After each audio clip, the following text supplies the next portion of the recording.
मैं कह कर जाता हूं पंजाब वालों, भारतीय जनता पार्टी आई तो पंजाब के अंदर से ये धर्म परिवर्तन कन्वर्जन कराने वाले पंजाब के बाहर दिखाई पड़ेंगे।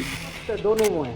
तो मेरा अपना ये मानना है कि जो भी रिलीजियस कन्वर्जन जो होते हैं, जो प्रलोभन दे के किए जाते हैं, जो डरा के किए जाते हैं, वो सब गलत है। परमेश्वर ने ठान लिया है कि इंडिया पे अनुग्रह हो जाए तो उसे दुनिया की कोई ताकत और कोई सरकार रोक नहीं सकती है। लोगों को चंगा करने से, दुष्टात्माएं निकलने से, लोगों को डिलीवर करने से कोई भी दुनिया की ताकत नहीं रोक सकती। ये काम हो रहे हैं और होते रहेंगे, क्योंकि परमेश्वर को तो दुनिया का कोई कानून, परमेश्वर की ताकत और सामर्थ्य को कोई नहीं बांध सकता, कोई नहीं बांध पाए। और दिस इज एंजल। पंजाब में है चुनाव का माहौल और हम देख सकते हैं कि इस वक्त दो बड़े राजनेताओं ने धर्मांतरण को लेकर कुछ अजीब से बयान दिए, कुछ विवादित बयान दिए, जिसमें मैं पहला बयान जो है अमित शाह जो हैं उनका, जो कि होम मिनिस्टर हैं, उनका बताना चाहूँगा कि उन्होंने धर्मांतरण के लिए क्या बोला। आप लोगों ने, कईयों ने उस बयान को सुना होगा। पंजाब में एक बहुत बड़ी समस्या है धर्म परिवर्तन की, सिखों का भी, हिंदुओं का भी। ये धर्म परिवर्तन ये चन्नी साहब नहीं रोक सकते। मैं ज्यादा बोलना नहीं चाहता उनके बारे में, मगर मुझे बताइए, चन्नी मुख्यमंत्री बने तो धर्म परिवर्तन रोक सकते हैं क्या? जोर से बोलिए, रोक सकते हैं क्या? केजरीवाल मुख्यमंत्री बनते हैं, उनका आदमी बनता है, तो रोक सकते हैं क्या? धर्म परिवर्तन केवल और केवल कोई रोक सकता है तो भारतीय जनता पार्टी रोक सकती है मित्रों। और मैं कह कर जाता हूं पंजाब वालों, भारतीय जनता पार्टी आई तो पंजाब के अंदर से ये धर्म परिवर्तन कन्वर्जन कराने वाले पंजाब के बाहर दिखाई पड़ेंगे। तो सबसे पहले मैं बोलूँगा कि अमित शाह जी का ये जो बयान है, ये ह्यूमन राइट्स यानी मानव अधिकार के पूरी तरीके से ख़िलाफ़ है। क्योंकि यूएन में इंडिया, क्योंकि इवन फाउंडर मेंबर्स में से एक है इंडिया, 1945 से इंडिया यूएन का मेंबर है। और यूएन का जो कि ह्यूमन राइट्स के कुछ लॉज हैं, उनमें से आर्टिकल 18 क्या कहता है मैं आपको बता देता हूँ। इसे कहा गया है article 18 of the universal declaration of human rights. Human rights की बात है, ये किसी रिलीजन की बात नहीं। यहाँ पर लिखा है everyone has the right to freedom of thoughts.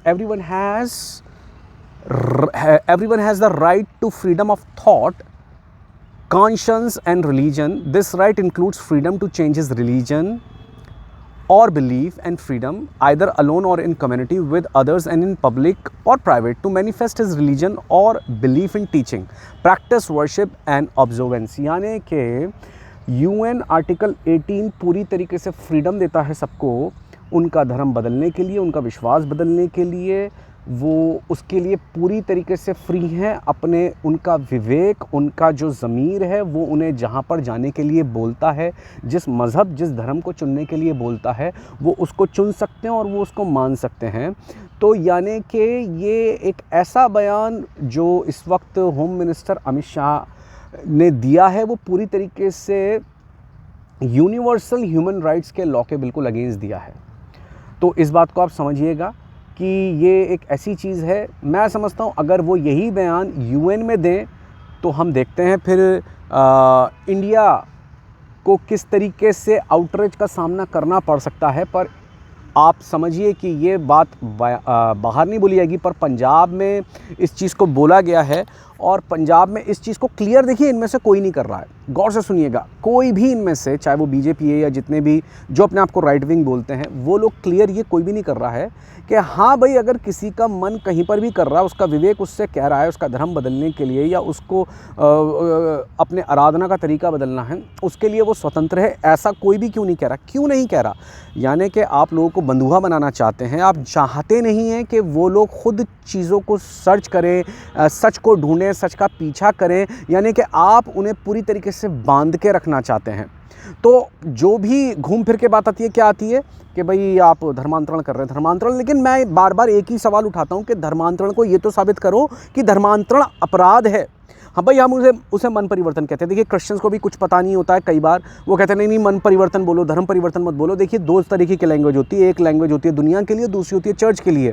आपको ये समझ में आना चाहिए किस लैंग्वेज का हमें कहाँ पर इस्तेमाल करना चाहिए, आप इस बात को समझिएगा ज़रा। तो मैं यहाँ पर जो बात कर रहा हूँ, अभी चलिए मैं धर्मांतरण की ही बात करता हूँ। तो मुझे ये बात बताइए पहले तो, इसे आप गलत और इसे आप देखिए आप इस चीज़ को चाहकर भी नकार नहीं सकते हो। जब आप हर चीज़ में अंग्रेज़ों से सीखते हैं या उनसे सीख कर यहाँ पर अप्लाई करते हैं चीज़ों को, तो आप यहाँ पर फ्रीडम ऑफ रिलीजन को, फ्रीडम ऑफ चॉइस को क्यों नहीं अप्लाई कर सकते हैं उनको देखकर? मैं ये बात सवाल उठाता हूँ। दूसरा मेरा सवाल ये है कि धर्म को आपने इतना लिमिटेड क्यों कर दिया कि आपको ये लग रहा है कि आदमी जहाँ पैदा हुआ है बस उसे वहीं पर बन के रहना है?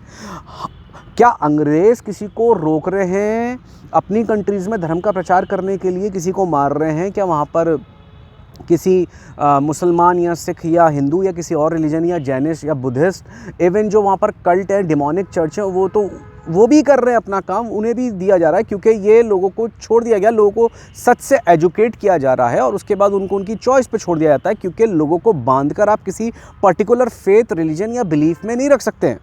तो ये जो अमित शाह जी का बयान है पूरी तरीके से ह्यूमन राइट्स के अगेंस्ट जाता है। लोगों को पूरी तरीके से फ्रीडम होना चाहिए। आज लोगों से पूछिए कि क्या उन्हें डिलीवरेंस मिल रही है, हीलिंग मिल रही है, कहाँ से वो लोग ठीक हो रहे हैं, उनकी ज़िंदगी में मिरेकल्स हो रहे हैं। एक बार इधर भी लाई, यहाँ पर प्रलोभन है। मैं कह रहा हूँ ये नीच काम है, ये नीच काम है। मैं बार बार बोल रहा हूँ इस बात को। बट जहाँ पर लोगों की ज़िंदगी में काम हो रहे हैं, साइंस हो रहे हैं, वंडर्स हो रहे हैं, हीलिंग मिल रही है या उन्हें डिलीवरेंस मिल रही है, उनसे पूछो ज़रा। सालों से बीमारियों में थे, सालों से बदबुओं की बॉन्डेज में थे, सालों से उनकी ज़िंदगियों में बहुत सारी चीज़ें काम कर रही थी, डिप्रेशन थे, सुसाइडल थे, हैं, उनकी ज़िंदगी में कोई आशा नहीं थे। ऐसे लोगों की ज़िंदगी में डिलीवरेंस हो रही है, ऐसे लोगों की ज़िंदगी में छुटकारा हो रहा है, ऐसे लोगों की ज़िंदगी में मौज़े हो रहे हैं, परमेश्वर का काम हो रहा है, खुदा का काम हो रहा है।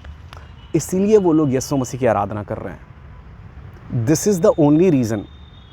और तो धर्मांतरण को आप समस्या कब से बोलने लगे? जब यूएन ने ये ह्यूमन राइट्स के तौर पे इस चीज़ का फ्रीडम दे दिया कि आपका विवेक, आपका ज़मीर, आपका कॉन्शियंस जहाँ आपको बोल रहा है वहाँ जाइए। तो हाउ कैन यू से दिस इट इज़ रॉन्ग? पहली चीज़। दूसरी चीज़, जो अरविंद केजरीवाल जी ने बयान दिया, वो मैं समझता हूँ शायद मीडिया से जानबूझ के सवाल उठाया गया कि इस पर वो ज़रूर कुछ ना कुछ ऐसा बयान देंगे। किसी को कोई भी भगवान पूजने का अधिकार है, किसी को कोई भी ग्रंथ मानने का अधिकार है, किसी को किसी में भी श्रद्धा करने का अधिकार है। अगर किसी का भी कन्वर्जन प्रलोभन देके, डरा के, लालच देके किया जाता है, वो सरासर गलत है। बिल्कुल बनना चाहिए, लेकिन कानून को गलत इस्तेमाल करके किसी को परेशान नहीं करना चाहिए। मेरा दोनों वो हैं।